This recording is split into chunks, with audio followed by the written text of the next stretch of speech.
தனியார் மயம், தாராள மயம், உலக மயம் என்ற 3 விஷயத்தில் நாடு சந்தையாக மாறிவிட்டது என்று சீமான் விமர்சித்துள்ளார்.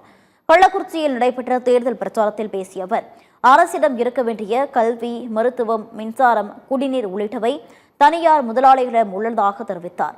தமிழக அரசு பால் கொள்முதலை அதிகரிக்காமல் சாராய கொள்முதலை அதிகரித்துக் கொண்டிருப்பதாக விமர்சித்தார். அதிமுக, திமுக 2 கட்சிகளின் ஆட்சியிலும் இதே நிலைதான் தொடர்கிறது என்றும் சீமான் குற்றம் சாட்டினார். அனைவருக்கும் அரசு வேலை கொடுக்கிறேன், விரும்பியவனெல்லாம் செய்யலாம். ஆட்டு பண்ணை, மாட்டு பண்ணை, கோழி பண்ணை, வாத்து பண்ணை, தேன் பெட்டி பண்ணை, பட்டுப்பூச்சி வளர்க்கல், நெசவு செய்தல், எல்லா தொழிற்சாலையிலும் வேலை. நீ தப்பிக்க முடியாது.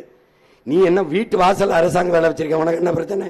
கல்வியை நான் கொடுத்துட்டேன், மருத்துவ வைத்தியத்தை நான் பார்த்துட்டேன், நீரை நான் தந்துட்டேன், தடையில்லாத மின்சாரம் குறைந்து தந்துட்டேன், எரிகாற்று கொடுத்துட்டேன். சிலிண்டர் ஏன் சிலிண்டர் இப்படி கொடுப்பேன்?